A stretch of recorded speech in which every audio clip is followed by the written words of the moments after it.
Welcome to PortfolioCasts, the podcast where we break down real investor portfolios. In this episode, we're exploring Bill Miller from Miller Value Partners' portfolio, the key holdings, the concentration, and the thinking behind it. Bill Miller is a name that carries a lot of weight on Wall Street. He is famous for beating the market 15 years in a row. Today, we are looking at his current portfolio at Miller Value Partners. It is valued at roughly $296.9 million. It is a masterclass in deep value and contrarian thinking. He isn't afraid to go where others are running away. That is exactly right. Miller looks for mispriced value. He wants companies the market has essentially given up on. His overall gain of 9.1% shows that this approach is working. Even with a small dip of 0.27% today, the long-term strategy is clear. He is betting big on energy and financials right now. His largest position is Nabors Industries. It makes up over 10% of the entire portfolio. That is a massive conviction play. He actually increased this position recently by almost 8%. He now holds over 673,000 shares. Those shares are worth about $40.7 million. Nabors Industries is a fascinating pick. It is a global oil and gas drilling contractor. The stock is currently trading around $60.46. What stands out to me is the valuation. The price-to-earnings ratio is a staggeringly low 4.1. This is the definition of a deep value play. It really is. But the stock took a hit today, down about 4.65%. Does that worry you for a top holding? Not when you look at the bigger picture.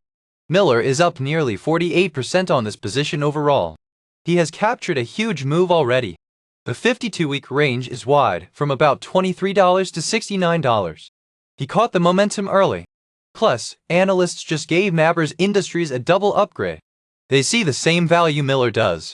The earnings per share of $12.70 is very robust for a stock at this price level. It seems he is doubling down on what works. Let's move to his second largest holding, Lincoln National Corporation. This represents 7.7% of the portfolio. It is valued at about $21.8 million.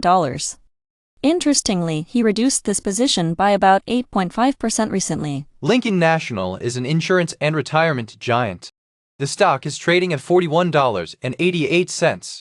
It dropped about 4.3% today. Like Nabors, it has an incredibly low price-to-earnings ratio of 3.8. Miller seems to be targeting these single-digit multiples. Why do you think he trimmed the position? He is only up 3.8% on it overall. It might be a tactical move. The stock has been trading near the top of its 52-week range.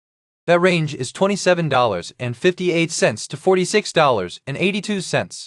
He might be locking in some gains or reallocating to higher conviction ideas. However, the dividend yield is still very attractive at 4.11%. That provides a nice cushion while he waits for the market to realize the full value. Recent news suggests investors should hold Lincoln National for now. It isn't a run-for-the-hills situation. It is more of a steady-as-she-goes type of stock. Exactly. It's a core holding for him. It provides stability and income. The earnings per share of $11.64 supports that dividend quite well. He owns over 520,000 shares, so those quarterly checks are significant for the fund. Now, the third stock on our list is USA Today Company. It is also known as Gannett. This is a classic Bill Miller move. It is a media company that many people have written off. Yet, it is his third largest holding at 5.2% of the portfolio. This is where the Contrarian streak really shines. He added about 3.6% to this position lately. He now owns over 3.4 million shares. They are worth about $20.3 million. The stock is cheap, trading at just $5.97. It had a good day today, though. It was up over 2% while the rest of the market was a bit soft. It did. And look at the overall gain. Miller is up 44.6% on USA Today Company. People think print and digital media are dying, but Miller found a way to make nearly 45% on it. The price-to-earnings ratio is 9.1. That is higher than his other top picks but still very low compared to the broader market. The 52-week range is tight, between $4.33 and $6.16. It is currently trading right near those highs. It shows that the market is finally starting to agree with his thesis. The earnings per share is only 53 cents. so it is a much smaller scale than Nabors or Lincoln National. But for a $5 stock, that is decent. It shows the company is profitable. Miller is looking for companies that generate cash but are ignored by the big institutional players. It is a concentrated top 3. Between Nabors Industries, Lincoln National, and USA Today, you have about 23% of the entire $296.9 million portfolio. He isn't diversifying just for the sake of it. He is putting his money where his research tells him the biggest gap between price and value exists. That is the hallmark of a legendary investor. He doesn't care about daily fluctuations. He cares about the 47% gain in Nabors and the 44% gain in USA Today. He is willing to sit through a down day like today to capture those massive long-term moves. He is playing a different game than the average retail trader. We're back to finish our look at Miller Value Partners. Mike, let's dive into some of the bigger remaining pieces of this portfolio. I'm looking at Gray Media Inc. right now. It represents 7.6% of the total fund. That makes it one of his largest core holdings. It really is a massive bet for Bill Miller. Gray Media is trading at just $4.34 right now. What's wild is the valuation. The price-earnings ratio is sitting at a tiny 5.5. And that dividend is eye-popping. Exactly. It is yielding 7.22%. Miller trimmed the position by about 2.5% recently, but he's still holding over 3.5 million shares. It's been a rough ride, though. The position is down nearly 25% overall. He is clearly waiting for the market to recognize the value there. He's also heavy into Quad Graphics Inc. That is 6% of the portfolio. Another classic Miller value play. It trades at $6.20. The dividend yield is strong at 4.88%. He reduced this one by about 3% lately. It's basically flat for him, down just 1% overall. It's interesting to see him stay so committed to these traditional media and print businesses. Let's talk about a big mover today. Bread Financial Holdings took a major hit. It's down over 10% today to $71.78. That's a sharp drop. But look at the history. Miller actually reduced his stake by 17.5% recently. He likely locked in some gains before this slide. Even with today's drop, he is up 28.7% on the position. The PE ratio is still very low at 7.9. It seems like he's rotating capital. I noticed he added significantly to American Axle and Manufacturing. He increased the position by over 19%. The American Axle is trading at $7.73. It's right near its 52-week high of $7.86. He's up 28% on that one. It's a 3.8% allocation. He's leaning into the auto parts sector while it looks cheap. He also made a massive move in Conduent Inc. He added over 46% to the position. That is a huge increase. Conduent is a very low-priced stock at $2.04. He's currently down 27% on it. But by adding so much, he's lowering his cost basis. They just launched a new contactless payment system for transit in Italy. He's betting on a turnaround there. We also saw some new names enter the mix.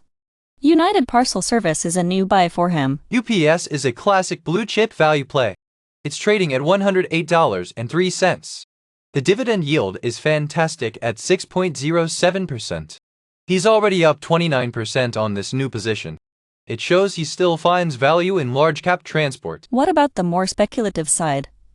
I see MicroStrategy Inc. in here. That's a tough one. MicroStrategy is trading at $162.23. Miller is down almost 50% on this position. It's a small 1.8% slice of the pie. He hasn't touched the share count recently. He's just letting that one ride the crypto volatility. On the flip side, Semler Scientific had a huge day. It's up over 16% today. It's a small position, only 0.6% of the portfolio. But it's currently at $22.51. He's down 25% overall on it. Today's jump certainly helps the cause. It's a high-growth medical tech play. Looking at the income side, CTO Realty Growth caught my eye. It has an 8.36% dividend yield. Miller added 7.5% more shares there. It's a 2.6% allocation. The stock is at $18.37. He's up nearly 13% on it. Between that and LyondellBasell, which yields over 11%, he is generating a ton of cash flow. It really feels like a barbell strategy. He has these steady dividend payers and then some deep value turnarounds. That's the Bill Miller way. He isn't afraid of stocks that the rest of the street hates. Look at Fossil Group. He's up 45% on that, even though most people gave up on watches years ago. Or Jackson Financial, where he trimmed 25% of the position after a nice run. It's now at $115.33. So, what are the big takeaways from the Miller Value Partners portfolio today? First, he is active. He isn't just sitting on his hands. He's trimming winners like OneMain Holdings and Western Alliance Bancorp. Both were reduced by over 20%. Second, he loves a bargain. Adding to American Axle and Conduent proves he doubles down on his conviction. And he clearly prioritizes income. Those 6% and 7% yields across the board are impressive. They really are. He's finding yield in places others overlook. Even with a small 0.27% dip today, the portfolio is up 9.1% overall. It's a masterclass in Contrarian thinking.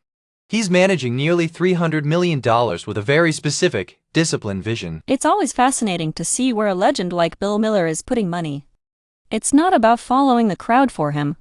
It's about finding where the crowd is wrong. Exactly. He's looking for that gap between price and value. Whether it's $2 stocks or $100 stocks, the math remains the same for him. That's a great place to wrap up our analysis.